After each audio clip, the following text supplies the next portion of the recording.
किसी भी टीम को ठीक से चलाने के लिए कुछ नियम तो चाहिए ही होते हैं, चाहे वो क्रिकेट का मैदान हो या फिर अपना ऑफिस। अगर नियम साफ नहीं होंगे तो कंफ्यूजन और झगड़े होना तो तय है।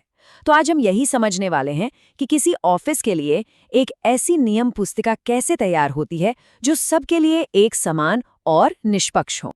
जरा सोचिए, एक दिन ऑफिस आने का टाइम कुछ और हो और अगले ही दिन वो अचानक बदल जाए। छुट्टियों के नियम भी रोज बदले। ऐसी जगह पर काम करना कितना मुश्किल और तनाव भरा हो सकता है ना? देखिए, यहाँ दो तरह के वर्क प्लेस दिखाए गए हैं। एक तरफ है पूरी तरह से कंफ्यूजन और मनमानी, जहाँ कुछ भी साफ नहीं है, और दूसरी तरफ है साफ सुथरे और निष्पक्ष नियम। बस यही फर्क लाते हैं स्टैंडिंग ऑर्डर्स। ये किसी भी ऑफिस को अव्यवस्था से निकालकर एक सही रास्ते पर ले आते हैं। तो चलिए अब जरा और गहराई में चलते हैं और समझते हैं कि ये आधिकारिक नियम पुस्तिका यानी स्टैंडिंग ऑर्डर्स आखिर बनती कैसे है। सबसे पहली और सबसे जरूरी बात, ये कोई कंपनी की आम पॉलिसी नहीं होती। जब हम सर्टिफिकेशन की बात करते हैं तो इसका मतलब है कि एक सरकारी अधिकारी इन नियमों को बारीकी से जांचता है, उन्हें अपनी मंजूरी देता है और तब जाकर इन नियमों को कानून का दर्जा मिलता है। तो ये सब शुरू कहाँ से होता है? देखिए, इस पूरी प्रक्रिया को शुरू करने की जिम्मेदारी नियोक्ता यानी एम्प्लॉयर की होती है। वही सबसे पहले नियमों का एक ड्राफ्ट तैयार करके आगे भेजता है। और ये कोई बस 2-4 नियम नहीं होते। इस ड्राफ्ट में काम से जुड़ी हर छोटी बड़ी बात शामिल होती है, जैसे कि कर्मचारियों को किस कैटेगरी में रखा जाएगा, काम के घंटे क्या होंगे, छुट्टियों के क्या नियम होंगे, और यहाँ तक कि नौकरी से निकालने या किसी पर अनुशासनात्मक कार्रवाई करने की पूरी प्रक्रिया क्या होगी। सब कुछ साफ साफ लिखा होना चाहिए। अच्छा, तो एक बार एम्प्लॉयर ने ड्राफ्ट तैयार कर लिया, उसके बाद असली परीक्षा शुरू होती है। अब ये ड्राफ्ट एक ऐसी प्रक्रिया से गुजरता है जो ये पक्का करती है कि ये नियम हर किसी के लिए निष्पक्ष हों। तो ये प्रक्रिया आगे कैसे बढ़ती है? देखिए, सबसे पहले एम्प्लॉयर ड्राफ्ट जमा करता है, फिर सर्टिफाइंग ऑफिसर उसे कर्मचारियों या उनकी यूनियन को भेजता है ताकि वो भी अपनी बात रख सके। दोनों पक्षों को सुनने के बाद ऑफिसर ये पक्का करता है कि नियम निष्पक्ष हैं और कानून के हिसाब से भी सही हैं, और तब जाकर उन्हें सर्टिफाई किया जाता है।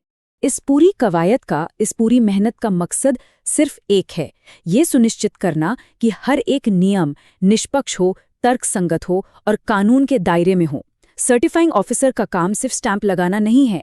लेकिन सोचिए, क्या हो अगर कोई इन सर्टिफाइड नियमों से खुश ना हो? क्या एम्प्लॉयर, क्या कर्मचारी? इसके लिए भी एक रास्ता है। 30 दिनों के अंदर एक ऊपरी अथॉरिटी के पास अपील की जा सकती है और उनका जो भी फैसला होगा वो आखिरी माना जाएगा। इससे पूरी प्रक्रिया और भी पारदर्शी बन जाती है। अब सवाल ये उठता है कि ये नियम लागू कब से होते हैं? जैसा कि इस टाइमलाइन में दिख रहा है, अगर 30 दिनों तक कोई भी अपील नहीं होती तो ये नियम अपने आप लागू हो जाते हैं। लेकिन हाँ, अगर अपील की जाती है तो फिर आखिरी फैसले का इंतजार करना पड़ता है।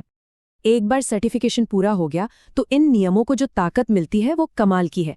ये सिर्फ एक कागज का टुकड़ा नहीं रह जाता, बल्कि बहुत कुछ बन जाता है। इसे कहते हैं स्टैट्यूटरी फोर्स, या कहें तो कानूनी ताकत। और इसका मतलब बहुत सीधा है, एक बार स्टैंडिंग ऑर्डर्स सर्टिफाई हो गए तो उन्हें कानून का दर्जा मिल जाता है। अगर किसी कर्मचारी के पर्सनल कॉन्ट्रैक्ट में कोई बात इन नियमों के खिलाफ भी लिखी हो, तब भी स्टैंडिंग ऑर्डर्स ही माने जाएंगे।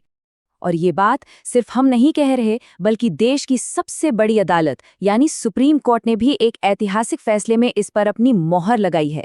अदालत ने साफ साफ कहा कि ये शर्तें कानून द्वारा लागू की गई हैं और हर किसी को, चाहे वो एम्प्लॉयर हो या कर्मचारी, इनका पालन करना ही होगा। एक और बड़ी बात, एक बार ये नियम लागू हो गए तो उन्हें जब चाहे जैसे चाहे बदला नहीं जा सकता। नियमों में एक स्थिरता बनी रहे, इसके लिए किसी भी बदलाव से पहले कम से कम 6 महीने का इंतजार करना जरूरी है।